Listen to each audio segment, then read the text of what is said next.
Decision 2022. Tonight, the race for U.S. Senate.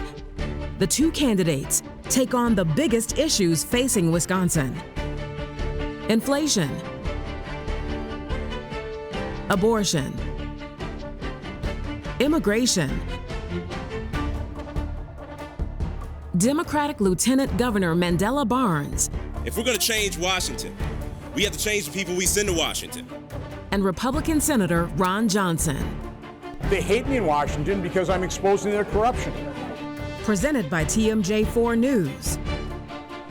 620 WTMJ. U.S. Politics. The Milwaukee Business Journal. And Marquette University. Live from Marquette's Varsity Theater, here are your moderators, Charles Benson and Shannon Sims. And good evening. Thank you for joining us tonight for Wisconsin U.S. Senate debate. We have a great audience here tonight at Marquette University's Varsity Theater. So let's take some moments to just say thank you for those who are joining us. That means you can clap. As you can see, we have a full house tonight. Now, this debate is being broadcast from Superior to Eau Claire, from Madison to Green Bay, and we also are welcoming a national audience with C-SPAN watching. So let's go over the rules agreed to by both candidates. Each candidate will have 60 seconds for opening and closing statements. Candidates will have 60 seconds to answer a question and 30 seconds for any possible follow-up question from us, that is. If a candidate runs over time, this is what you will hear. If an opponent refers to another candidate in their answer, the candidate will get 30 seconds for a rebuttal, and each candidate will have a one-time 60-second rebuttal. So, we begin with opening statements, and we drew names to determine who will go first. Mr. Johnson, you will get 1 minute, and you get to go first. Thank you, Charles. I'd first like to thank WTMJ and Marquette University for hosting this debate. This election offers a very clear choice. I have a lifetime experience raising a family, building a business, creating good-paying manufacturing jobs right here in Wisconsin. I've worked hard all my life. I began my tax-paying career at the age of 15 as a dishwasher at a Walgreens grill. I worked full-time paying my way through college. I worked all shifts starting my business. As your U.S. Senator, my tax cuts for more than 20 million tax filers help small businesses compete with the big guys and survive the pandemic. My right to try law is saving lives, and my Joseph Project has transformed lives by helping people to get really good paying jobs. In stark contrast, my opponent has little to no work experience in the private sector. And other than hollow left-wing rhetoric, I'm not sure what he's ever accomplished or really what he has to offer. But I'm looking forward to the debate. Thank you.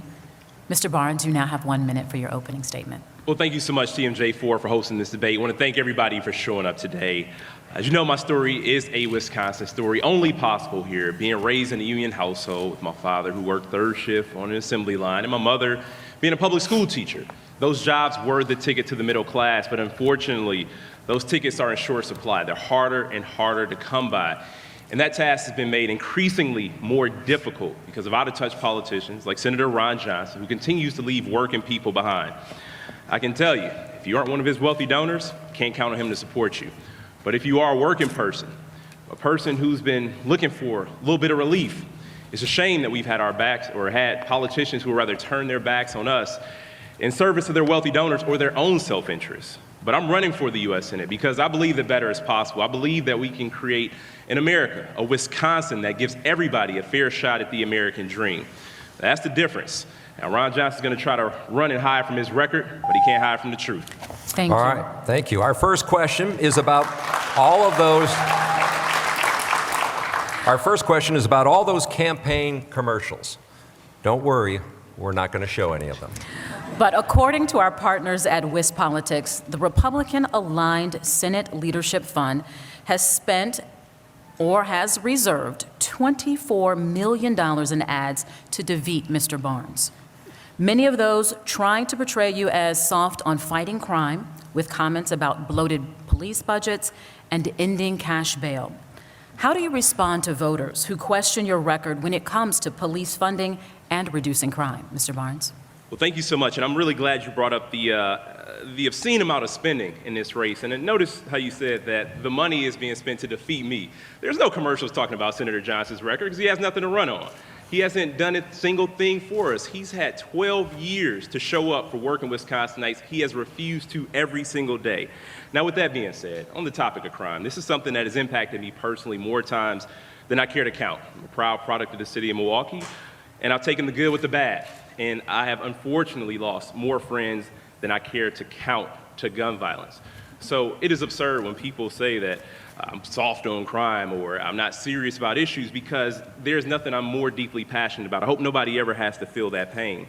This is about making sure that law enforcement and communities have strong relationships. This is also about making sure we do the things that we know prevent crime from happening in the first place, investing in good schools and good paying jobs, and doing the work to get rid of poverty. We know when communities have resources to thrive, they don't experience Mr. violence Barnes. in the way that other communities do. Mr. Barnes.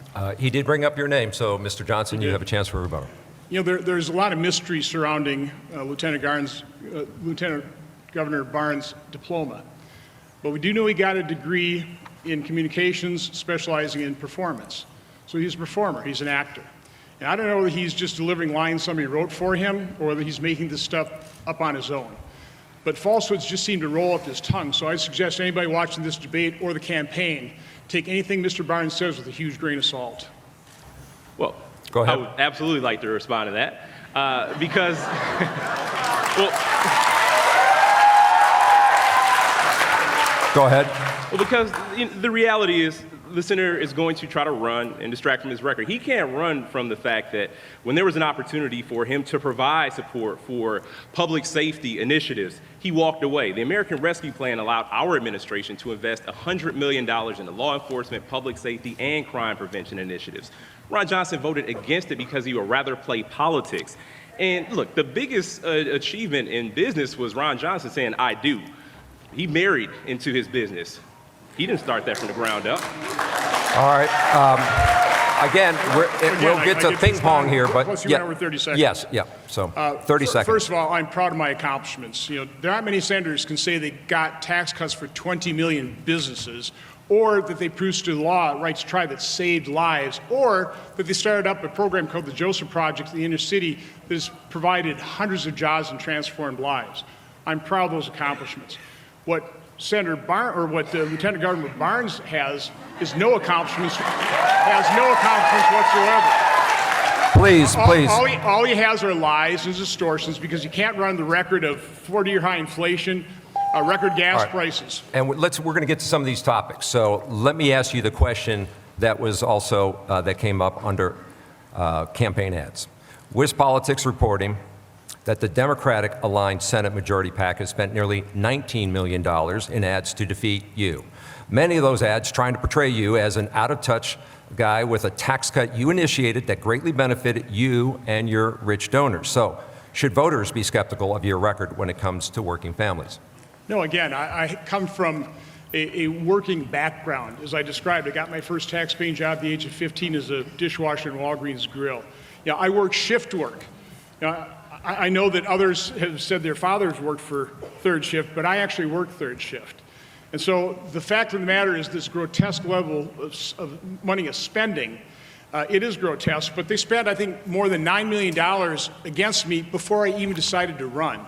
So Democrats love to denigrate dark money until they use it themselves, and I think in this race, Democrats have spent more in this race, but it's a grotesque amount of spending. I'm not going to defend it. All right, let's move on to inflation and Social Security and other issues. Today we learned that inflation continues to run hot, and it remains the #1 concern for voters in the Marquette Law School poll. Mr. Johnson, you will get the first question. The federal policy has been to drive up interest rates, which hurts everyone, to drive down inflation. So what can Congress do to control the rising costs when it comes to housing, rent, gas, and food? What will be your priority in the Senate to help Wisconsin families? Well, you have to understand what caused these 40-year high inflation rates. It's out of control deficit spending. I voted against most of it. But unfortunately, President Biden, when he came into office, put forward another $1.9 trillion COVID relief package when we had $1.25 trillion left unspent from the previous COVID relief packages. I was warning about stagflation early in 2021. So the solution is stop the deficit spending, stop growing our debt. But understand that a dollar you held at the start of the Biden administration is now worth only 88.3 cents. It's crushing everyone, but it's particularly crushing seniors on a fixed income. So let me just follow up on that, because you just can't stop government spending today. You have to have the courage to vote no, and I voted no on these deficit spending. Lieutenant Governor Barnes supports all this massive deficit spending, including $369 billion on the Green New Deal energy boondoggles we can't afford to pay for. So would you do anything, though, in housing, rent, gas to drive down those costs? You'll have 30 seconds. Well, again, you have to grow our economy, but stop the deficit spending and become energy independent. Stop the war on fossil fuel. All right. You do have a chance to rebut because he did bring your name up. I'll wait for my full response. Okay, well, Mr. Barnes, the same question to you. What can Congress do to control rising costs for housing, rent, gas, and food? And what will be your priority in the Senate to help Wisconsin families? Thank you so much. Now, I have experienced, again, the best and the worst of things. I know what it's like to struggle to pay the bills, to wonder if you'll make ends meet and how you're going to get by the next day. That's an experience far too many people in this state, far too many people across this country have to live with on a daily basis. So I know firsthand what we need to do is lower costs for working families. We need to give working class families some relief. With the middle class tax cut, we need to make the child tax credit permanent. We got to stop giving tax deductions and tax breaks for the wealthiest people. The 2017 tax plan that Senator Johnson was a no vote for at first, until he orchestrated $215 million in tax deductions to his biggest donors, benefited himself personally and his own company while leaving working class people behind. We need to make sure working class people get to keep more of what they earn. He has no problem blowing a $2 trillion hole in the deficit by voting for the 2017 tax bill that benefited corporations and the most wealthy Americans. And on top of that, we have to create jobs right here in Wisconsin, the same kind of jobs Senator Johnson doesn't mind sending out of state or out of the country.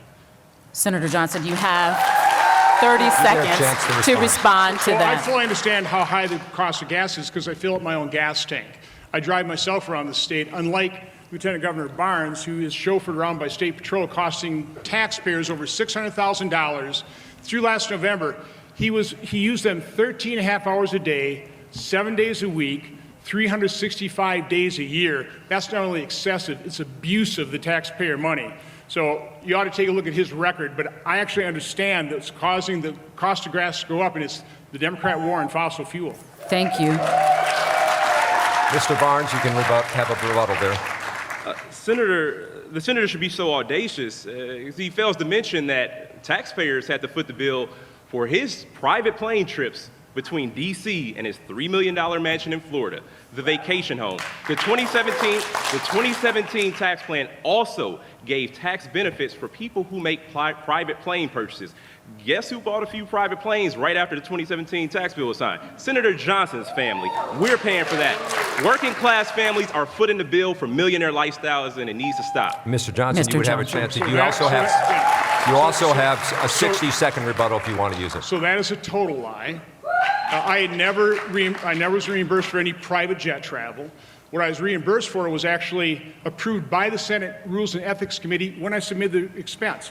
My children spend some time in Florida. My wife goes down there. I visit them a few weekends. I didn't charge for the plane trip down, but it's within Senate rules to charge for the plane trip back. We're talking maybe $5,000 versus the $600,000 it cost Wisconsin taxpayers for his 13 and a half hours a day, 7 days a week, 365 days a year. That is abuse of the taxpayer funds.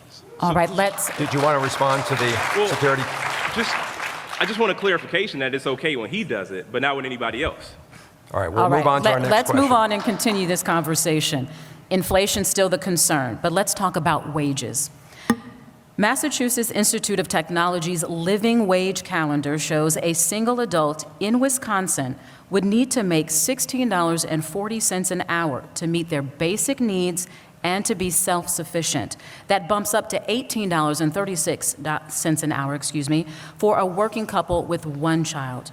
Mr. Johnson, do you think that the government or the marketplace should set the standard for a minimum wage, and what should that wage be? No, I think government screws up more things causes more problems or exacerbates more than they actually solve.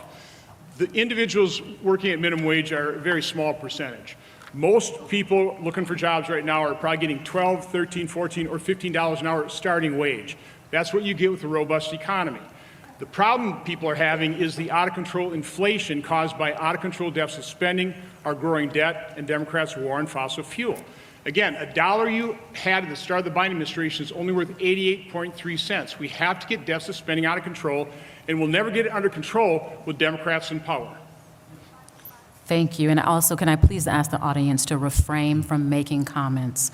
Now, Mr. Barnes, the same question to you. Do you need me to repeat the statistics? No, thank you. I think that what's going on right now with working people being denied the fair shot that they deserve is absolutely abhorrent.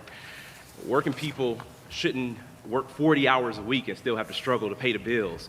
If you work full time, you shouldn't have to worry about if you're going to make rent. Minimum wage has not gone up since 2009. In Wisconsin, our minimum wage is still the federal minimum wage of $7.25. It is shameful.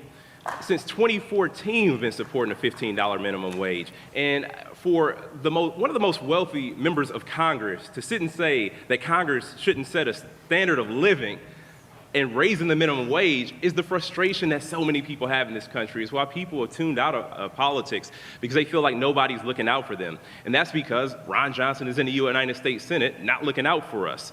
The reality is he talked about a small percentage of minimum wage earners. It's even a smaller percentage of millionaires and billionaires in this country who he has no problem looking out for every single time. Mr. Johnson, do you want to respond? So again, Mr. Barnes claims to be part of the working class, but I haven't really found evidence that he actually had a real job in the private sector. Maybe he had some, but he certainly doesn't talk about it. So I've worked in the private sector for over 40 years. Again, I've worked shift work. Started with very humble beginnings. I know exactly what people are struggling with. I've worked really hard to make sure that our economy can grow so we have great opportunities. Again, look at my Joseph Project. We have transformed lives of people by giving them the dignity of earning their own success. I know exactly what it takes to create jobs. He doesn't have a clue. Well, thank you, Mr. I can tell you that that's the worst part about it. If you have had humble beginnings and you've made it in life, for you to turn your back on everybody else, that's what people are frustrated with. That's what I'm frustrated with. We need people who are going to go to the mat to fight for working people, to improve quality of life. When we had a chance at 1,000 good-paying union jobs with Oshkosh Defense, and they decided they wanted to move the jobs to South Carolina, Senator Johnson's response was, we have enough jobs. We're talking about not just 1,000 jobs, but 1,000 opportunities for families to get ahead. He's praised offshoring, saying that it makes sense. So when your job goes overseas, know that it's a policy championed by Senator Johnson. He did bring up another issue. So yes, has the lieutenant governor ever created a job?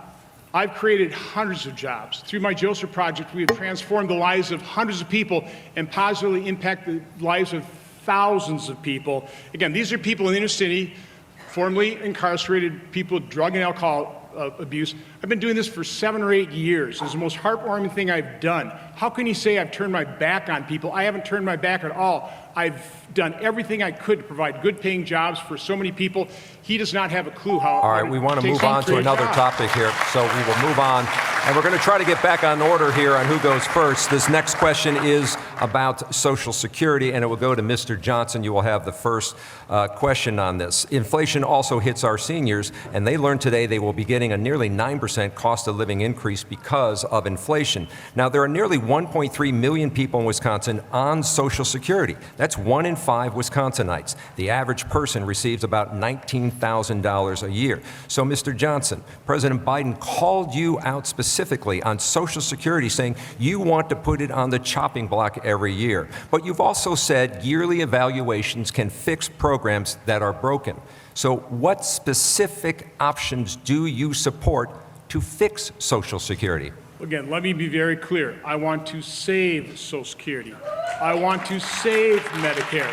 The greatest threat to any government program is the massive out-of-control deficit spending and our growing debt. If we just return to the interest rate that we experienced in the last 3 decades of the last century, 5.4%, that would add $1.2 trillion per year to our interest expense, which would have to be paid without us defaulting and driving interest rates even higher. You know, yes, Social Security recipients are going to get an 8.7% raise, but that only keeps them equal with what they lost because of Biden's inflation. Again, a dollar you held, let's put it another way, a $100,000 nest egg that a senior had is now only worth $88,300.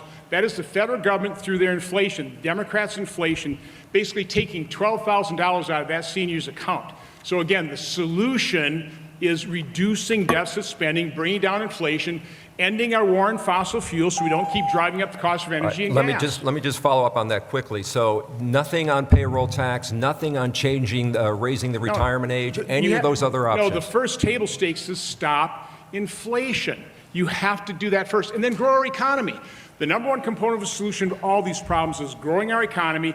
Under Biden, we've just had 2 quarters of negative growth because they don't have a clue how to run an economy, and they are continuing to deficit spend. Thank you, Mr. Johnson. Mr. Barnes, you have suggested the very wealthy should pay their fair share to help keep Social Security solvent for future generations. Define the very wealthy. Who will be paying more under your plan? And would you support lowering benefits for higher earners or raising the retirement age for the generations or younger? Thank you so much. When I think about Social Security, I think about my grandparents, I think about my parents and other folks who worked hard their entire lives, who paid into a system, who deserve to see the benefit that they have justly earned. And when Senator Johnson talks about making Social Security discretionary spending, that means he's coming for your retirement. And it's odd that you can make the argument about inflation and how costs are increasing, but not support raising the minimum wage. And it's also a shame that instead of making sure the wealthy pay their fair share, you'd rather give them tax deductions, because that's not only how we make Social Security solvent, it's how we strengthen Social Security, making sure that the wealthy pay into this vital program. Now, under my plan, a person making under $400,000 would not see an increase in taxes. And Senator Johnson is going to, again, continue to complain about the deficit, but had no problem adding $2 trillion to the deficit to appease his wealthy donors and himself. Okay, Mr. Johnson, you heard your name. You have 30 seconds. So I never said I wanted to cut or put Social Security on a chopping block. What I said is we have to look at all of government spending and start prioritizing. Social Security, Medicare, defense spending would be at the top with priority. What we can't afford to spend money on, for example, is $369 billion on the Green New Deal energy boondoggles, which would be corporate welfare. It will be completely wasted. It'll add to inflation and will put at risk Social Security benefits. But that's what the Lieutenant Governor is in favor of. All right, we are going to. Did you want to respond to that on the... Absolutely. The senator is talking about the Inflation Reduction Act. Say it again? And he's also talking about the Inflation Reduction. Right. So the senator is going all over the place with this. By making Social Security discretionary spending, it will be up to the whims of politicians every year under his plan, doing it every 5 years as well. Social Security is supposed to be a guarantee. If you work hard, you're supposed to see the benefit from that hard work. And that's what I find so hard to understand that Senator Johnson is opposed to. And he's going to bring up every other issue. He's going to talk about war on fossil fuels. The fact is, he's bought and paid for by the fossil fuel industry. Hundreds of thousands of dollars in campaigns. All right, we've gone back and forth. Of course he's going to say fossil fuels are the way forward in the future. What Lieutenant Governor Barnes is ignoring is that by 2033 to 2035, the Social Security Trust Fund runs out. At that point in time, benefits are already exceeding the amount of revenue coming in. At that point, benefits would be reduced to the amount of revenue coming in. So the question is, will we have the financial wherewithal to plus up benefits to honor those promises? That's what I'm trying to save. But if we continue to spend money on these green energy boondoggles, we won't have the financial wherewithal, and it'll be difficult to honor those promises. It's pretty Mr. basic. Johnson, He does not understand. we will move on, but the question was again, how to make it solvent. How to make it solvent. You but have we will to, move have to on. grow your economy. We will move on. Now we will talk about gun violence. And this question will go to both of you, as well as police reform. On Monday night, a 12-year-old girl was shot and killed in Milwaukee while simply helping her mother to bring groceries into her home. Olivia Schultz's murder now raises the number of children killed in Milwaukee County to 20 so far this year. Olivia's mother tells us she feels she is living in a war zone and doesn't want to carry a gun to protect her family. Her neighbor said he just purchased a gun to protect his children because of gun violence. My question to you, what would you say to that parent? Mr. Barnes, you go first. Well, I mentioned my own personal experiences with gun violence, and The sad reality is that these are not unique stories. They are happening every day in communities all across the country. The even sadder reality is we have politicians who say that there's nothing that can be done. And it's because they choose to do nothing. I'm talking about the politicians that are bought and paid for by the gun lobby. Senator Johnson has received $1.2 million in campaign support from the NRA, from the gun lobby. Of course he's going to say there's nothing that can be done. He's bought and paid for. He is in their pockets, and he is going to put their interests before the lives of our children. Now, I'm not making any assumptions. I don't know if he's ever had to deal with this before. I'm not sure if he's ever had to go to a funeral of a child or visit with a family of a child that was taken because of gun violence. But it's a pain I hope he never has to experience. It's a pain I hope nobody ever has to experience. But if we do the right thing, what a majority of people in the state of Wisconsin support, what a majority of gun owners support, background checks, that is easy. That is the easiest thing we could do. It is the Mr. lowest Barnes, bar your time possible, is up. but Mr. Barnes, politicians like your Senator Johnson time would is rather put up. the gun lobby before us. Mr. All right, Barnes, you your get a chance time on is this up. same question, so you can respond right now. How, what would you say to those parents, and how can the Senate reduce gun violence? Well, obviously, I'd express my sincere sympathy first. I would talk about the overall macro solution, which is renewed faith, stronger families, and more supportive communities. But then you start drilling down, one thing you have to do is you have to keep violent criminals in jail, and you have to support law enforcement. Now, unfortunately, we have an administration in Wisconsin right now that their goal was to reduce the prison population by 50%. They reduced it 15%, including paroling 884 criminals. 784 were violent, including 44 child rapists, 270 criminals who either committed or at least attempted murder. So keep violent criminals in jail. One of the things you use is cash bail, and there's an effort here to eliminate cash bail, but also we have to support law enforcement. You don't go on Russian Today TV and denounce law enforcement. So let me follow up on that, because you're talking about a state issue here with the parole system, and Yes. under Republican governors and under Democratic governors, offenders have been released under the old parole system. You also supported in the Senate the first step, which allowed federal prisoners to be released or earn the option of early release. So do you not think people should have the option to be released early under the system of parole? Sure. And my Joseph Project offers a second chance by providing formerly incarcerated individuals opportunities to turn their life around. So we all believe in redemption. I primarily supported the First Step Act because it eliminated the disparity between crack and powder cocaine. I had a real concern, and that's why we asked for strict monitoring of who would be released to see if people commit further crimes. But what the Evers-Barnes administration did is they let people out on bail that horrific crimes. Mr. Barnes?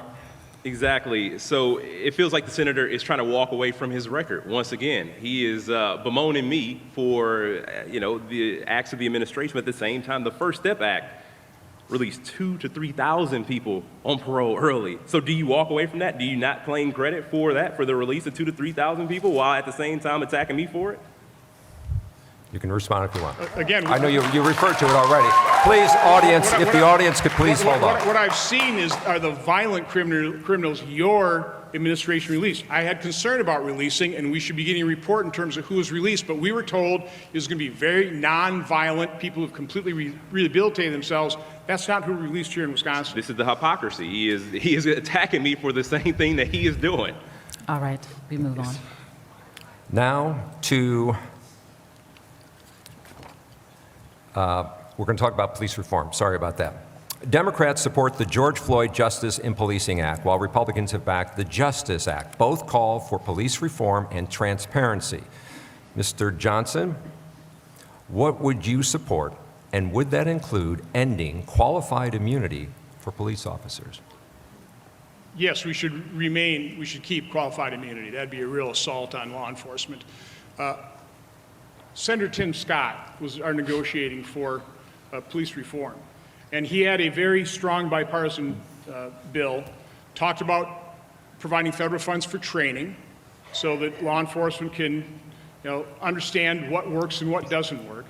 But unfortunately, Democrats played politics with that, and as they've done in so many past occasions, it was either their way or the highway. So there was a strong bipartisan bill negotiated by Senator Tim Scott of South Carolina. They could have had it, we could have passed it, it could have been improving things, but Democrats said no. It's either our way or the highway, but that's happened on gun control, that's happened on so many different issues. Democrats love to play politics, they love issues. They'd rather have an issue than actually solve a problem.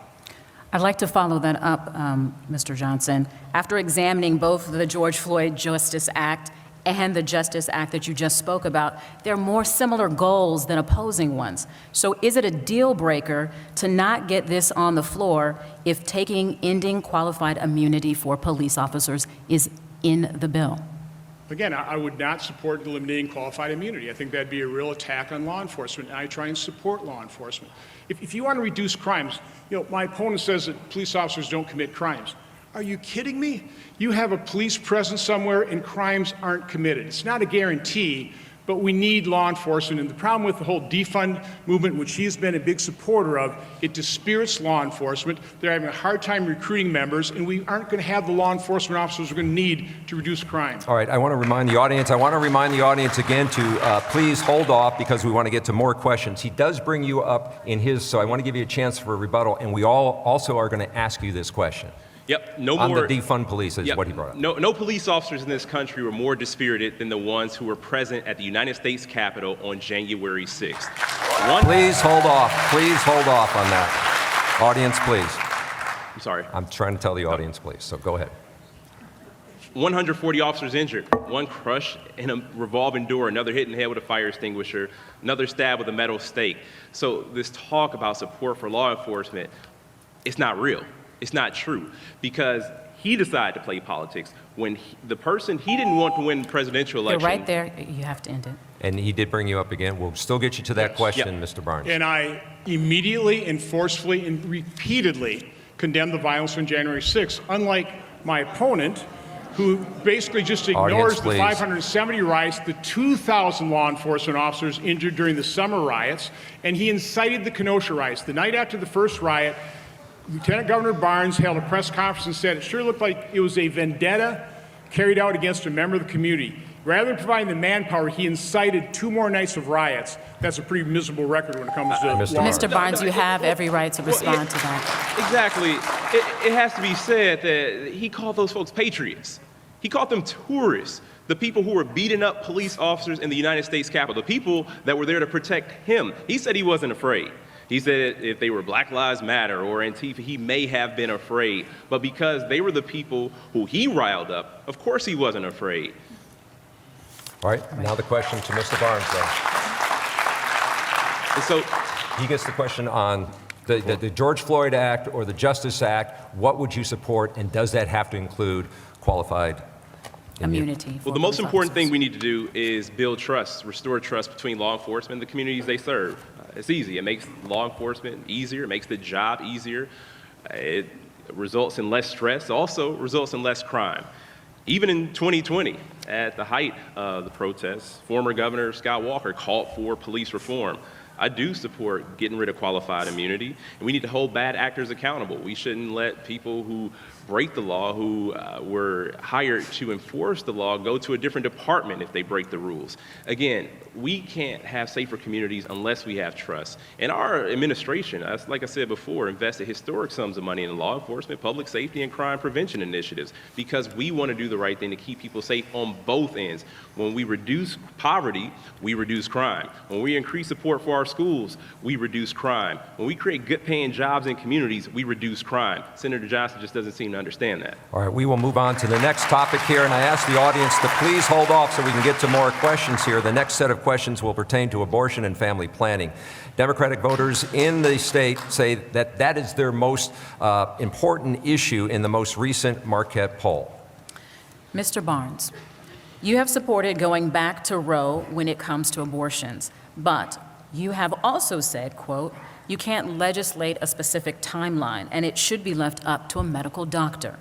Can you clearly state at what point do you think life should be protected and what exemptions would you support? Well, thank you so much. I have someone in the audience, Connie, who was expecting, And it was the most joyous time for her, but that joy was short-lived. What she thought were twins was actually a cancerous tumor forming. She had some very difficult conversations she never expected to have. And she had an abortion. That was her choice to make. In Ron Johnson's America, women don't get to make the best choice for their health. Rape victims don't get to make the best health care or don't get to make the choices for themselves. That's the unfortunate reality. I support us going back to Roe versus Wade. That was a law of the land that worked for 50 years. And Roe also allowed for some restrictions, but the reality is it has strong protections for the health and the life of the mother. And that's what we should be moving towards. Senator Johnson has sponsored 8 different national abortion bans. He sponsored abortion bans that had no exceptions for rape, incest, or the life of the mother. And that position is too out of touch and extreme for Wisconsin. All right, and so, Mr. Johnson, the question is for you as well, so I'll give you a chance to respond. How would you clearly state where you will protect life along this? First, go to wisfacts.com, and you can read everything I've written on this particular subject. As Justice Alito said, this is a profound moral issue. And what I propose is probably, from my standpoint, the best way we can finally come after 50 years. This wasn't solved 50 years ago. This has been a divisive issue for 50 years. I proposed a one-time, single-issue referendum to decide at what point does society have the responsibility to protect life, balancing the rights of a mother with the rights of an unborn child. I can't think of a better way of solving this problem once and for all where most people would accept the results. In that scenario, I would have one vote. But the extreme position when it comes to abortion is the one that the Lieutenant Governor holds, which would allow abortions up to the moment of birth. Think of that. That is not where Wisconsinites are. So again, I propose something very reasonable. It's on wisfacts.com. Take a look at it. It needs to be occur after thoughtful, thorough, and a Mr. Johnson, discussion. Mr. Johnson, I wanted to ask you a question. You said the referendum, but a Republican-led legislature gavelled in and gavelled out so that referendum couldn't even be put on the table. Please. So I'm disputing what that vote or what they gavelled in and out. Governor Evers proposed a referendum to basically codify Roe v. Wade. That's not what I'm talking about. And if I do get reelected, and we do have a Republican governor, I will use all my influence to try and convince the legislature and the governor to hold that single issue, one-time referendum after a thoughtful, thorough, compassionate discussion where we examine all the information that, quite honestly, we haven't really looked at and educated ourselves about. All right, Mr. Barnes, he did bring you up. So when it comes to the topic of abortion, which is an issue that should be left between a woman and her doctor, Senator Johnson cites his personal beliefs. And I respect everyone's personal beliefs. I just don't think that everyone's personal beliefs should be the law for everyone. And 70% of people in this state support Roe versus Wade being the law of the land. His position is too out of touch. So he can try to fearmonger, use all these things talking about abortion up until birth, which just doesn't make sense. I think we can all agree that late-term abortion is happening in extreme circumstances. Moving on. For the most part, that's the case. Moving on. He accused me of fear-mongering. Okay. I'm not trying to scare anybody.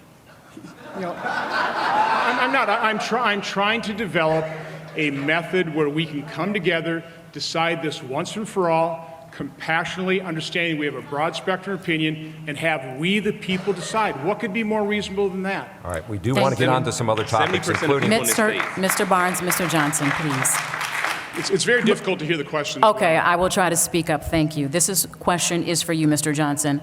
A federal family paid leave bill has been introduced but has failed to pass the Senate in 2013, 2015, 2017, 2019, and even most recently during the pandemic, 2021.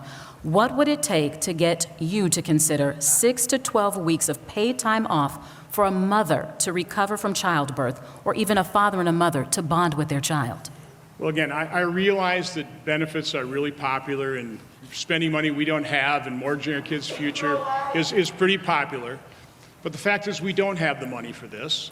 And if you force it on the private sector, you will start reducing jobs. You could put businesses out of work. We have a very tight labor supply right now. Companies that can afford it, because they're having to compete for workers, are offering paid family leave. Let the marketplace determine it. We have enough government regulations, enough government mandates. mandates, it screws things up, it makes problems worse. All right, at this point, I do want to remind the audience, please, no more interruptions. We want to get through all of the questions here, so you'll have plenty of time at the end to applaud your team. Let's move on and get through these questions. Mr. Barnes. Well, absolutely. Whether it's maternal or paternal leave, or the fact that people need to take care of a loved one sometimes.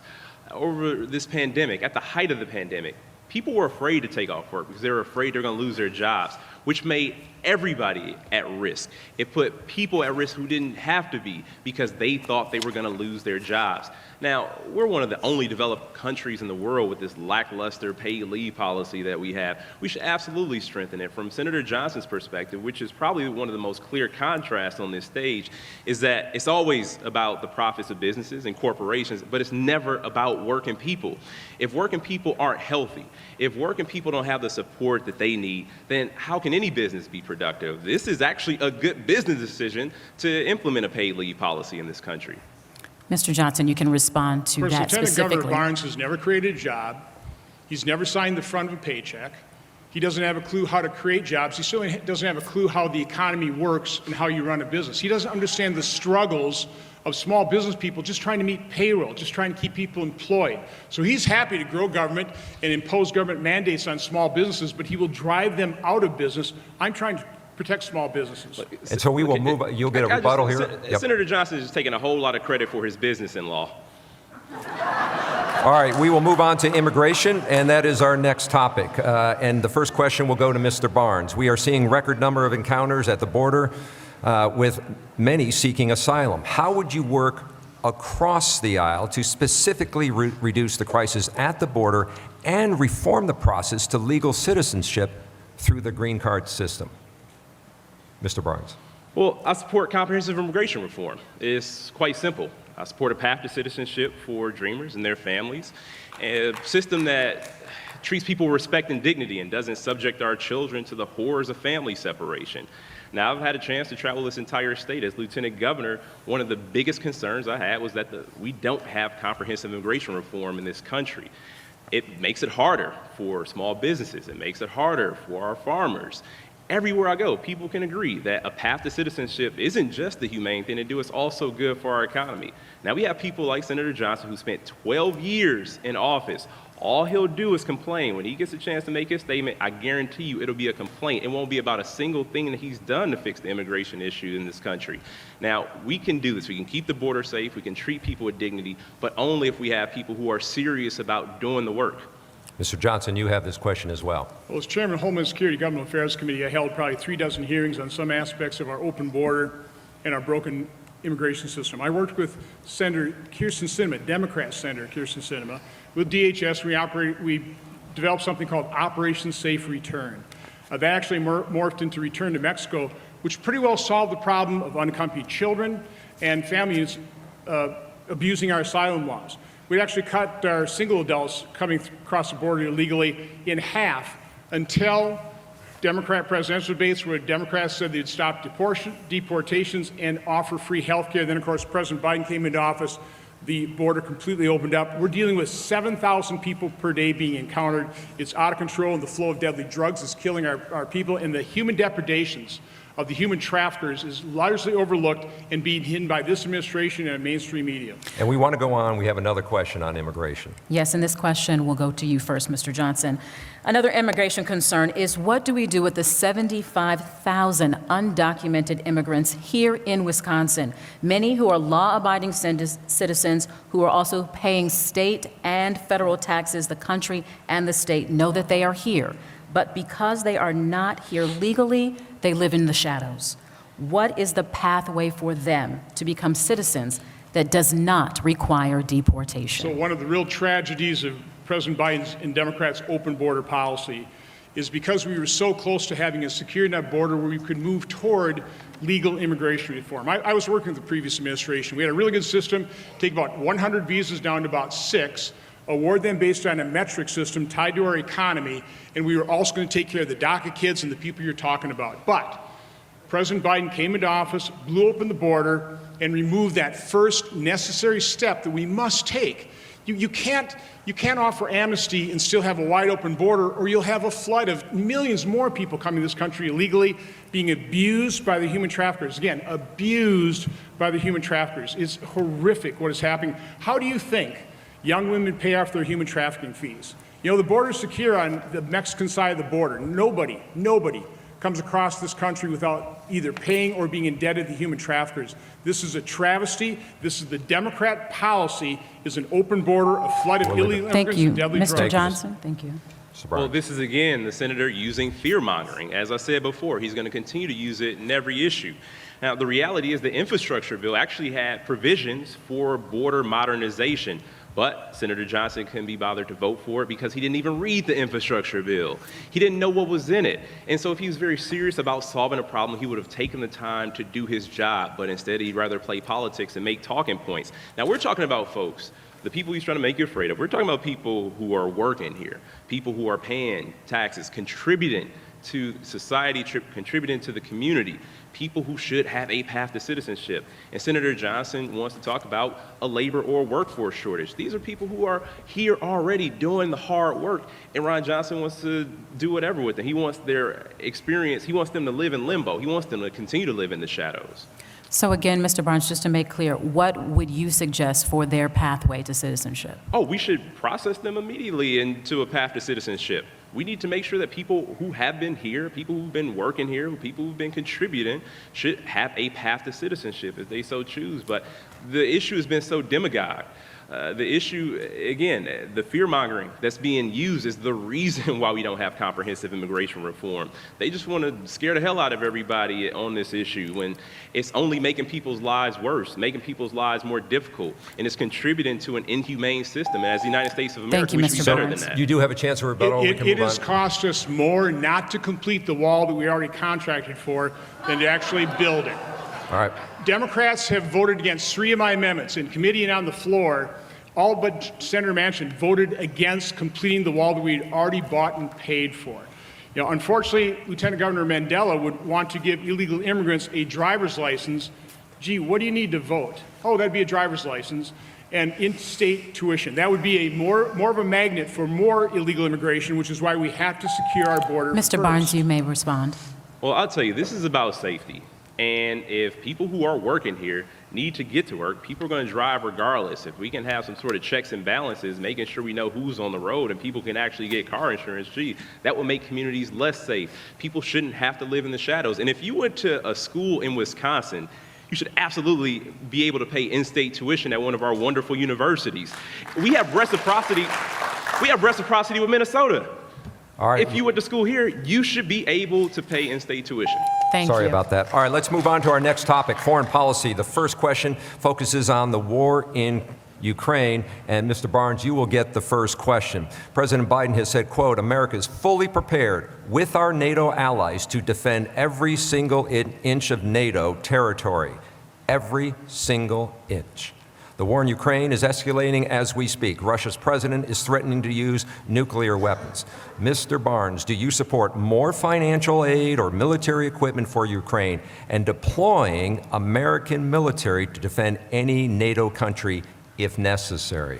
Well, I'll tell you, this is a fight for democracy and a fight for freedom abroad, and we need to do everything we can. First of all, let me say that I'm proud of the Ukrainian people showing immense courage in a difficult situation. We need to do everything we can short of American boots on the ground. There's no appetite for it. And Putin also needs to be held accountable. We need to continue to call out his war crimes. We need to up sanctions on Putin. However, we have someone, Senator Johnson, who once praised Putin as a smart guy. Now, if Putin is successful in Ukraine, he's going to encroach on more territory. It'll also be a green light to other autocratic leaders. There was also an instance where Senator Johnson had to be sat down by the FBI and warned that he may be a Russian asset. We cannot trust Senator Johnson to protect democracy abroad because we can't even trust Senator Johnson to protect democracy here at home. Mr. Johnson, you do have a chance on a rebuttal for that, and then you do have a chance on a rebuttal. We'd also want to ask you that question about Ukraine. Well, first of all, I wish President Biden were more concerned about defending every inch of U.S. territory against the invasion on our southern border. I certainly would want to get a full accounting of what we've already allocated, what the weapons have, what weapons we've sent to Ukraine, what we need to replenish in our own stockpile. I've been to Ukraine repeatedly. I've been the chairman and now ranking member of the European Subcommittee on Foreign Relations. I was at President Zelensky's inauguration. The Ukrainian people want what we want. They want freedom. You have another 30 seconds. I'm sorry. You have still another 30 seconds. Okay. On the question of Ukraine. Okay. So the Ukrainian people want what we want. They're defending their children, their freedom. I think it is good for us freedom-loving peoples to hang together and provide them the defensive weaponry so they can defend their territory. But again, I want a full accounting. And in response to the wild charge of Lieutenant Governor Barnes, the FBI set me up with a corrupt briefing and then leaked that to smear me. I am. No, I mean, I'm sorry. All right. He is referring to corruption with the FBI, which I've been trying to uncover and expose. All right. So, do we have time for, please, audience, please, we're trying to get through these. We have time for one more question? For All right. 1 minute response? Last year, the Wisconsin Department of Agriculture, Trade, and Commission reported ginseng export totaled more than $19 million, the #1 consumer being China. Since the trade war started by the Trump administration, one ginseng farmer that we visited in Wausau is concerned that if the tariff issue is not addressed, he and many other central Wisconsin farmers will go out of business. Mr. Johnson, how can you assure them that this is a priority to you? Well, under the previous administration, I worked long and hard with the Secretary of Commerce to free up those trades so our ginseng farmers could export their product to China. I was not a real fan of the trade wars, but I fully understand what a threat China represents really to the global economy. So from my standpoint, the way you discipline China is you need to get the rest of the trading world hanging together, cooperating, and imposing rules on China. What we also ought to do is we ought to reinitiate the China Initiative, which was what President Biden canceled, is a Department of Justice investigation program to try and track down and investigate Chinese theft of our intellectual property on universities. Why did President Biden cancel that? I have no idea. Could it be because he's compromised because of his son's business dealings with China? Might just be the case. Mr. Barnes, how would you assure that this is a priority to you? Well, absolutely. I remember touring a farm back in 2019, I want to say, and I asked about the tariffs and the impact. And he looked at me and said, are you asking if these tariffs are going to be the death knell of rural America? Because if you are asking me that, the answer is yes. Our family farms, our businesses, manufacturing has taken a hit because of the tariffs.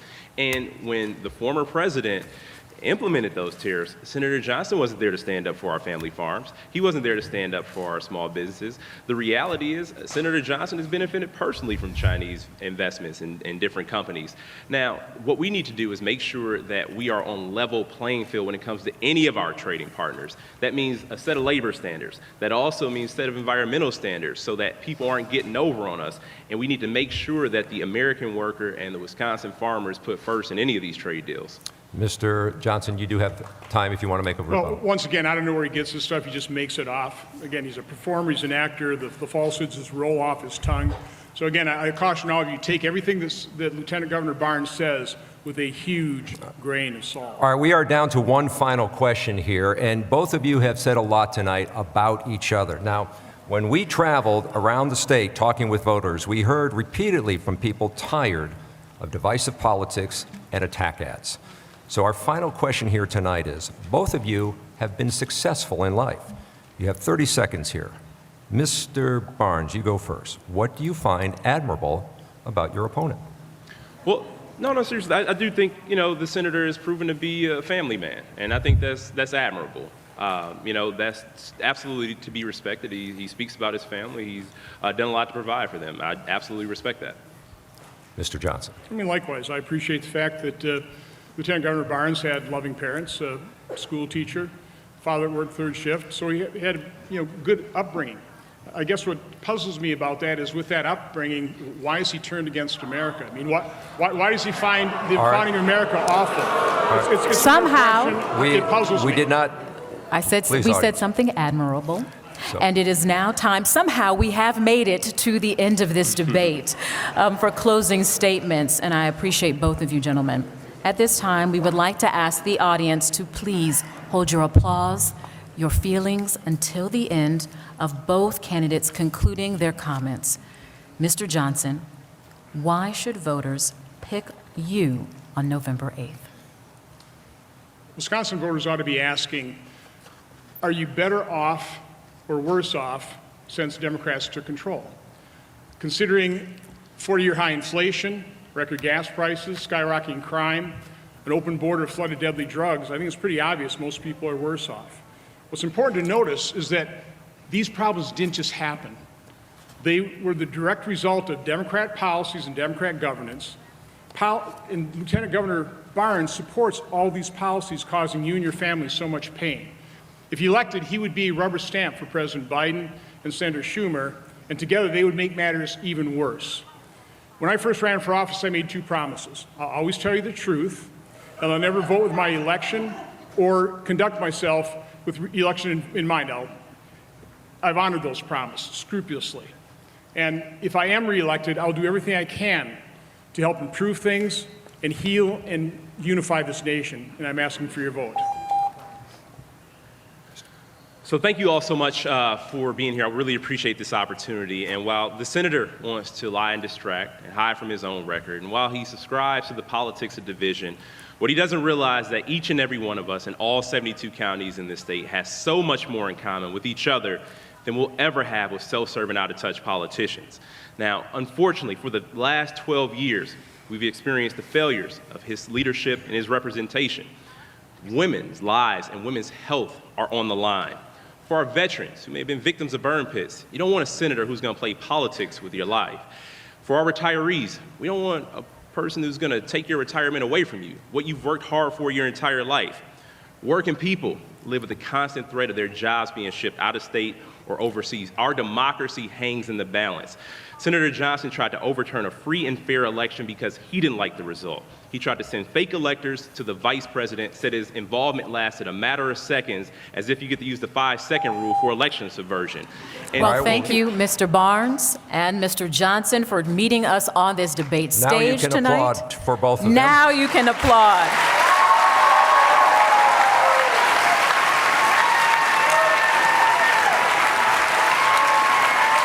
All right. Now that you have heard each of the Senate candidates, where they stand on the issues in Wisconsin, make sure that you vote. The general election is November 8th, and of course, scan the QR code you see there on your screen for voting resources. Join Shannon and I on TMJ4 News tonight at 10 for a breakdown on the debate, hear what the voters had to say about it, and reaction from both sides of the aisle. This concludes our debate here at Marquette's University Varsity Theater. Thank you for joining us. Thank you for hosting us. And for one more time, we'll say thank you to our crowd, and let's thank our candidates for being here. Good night.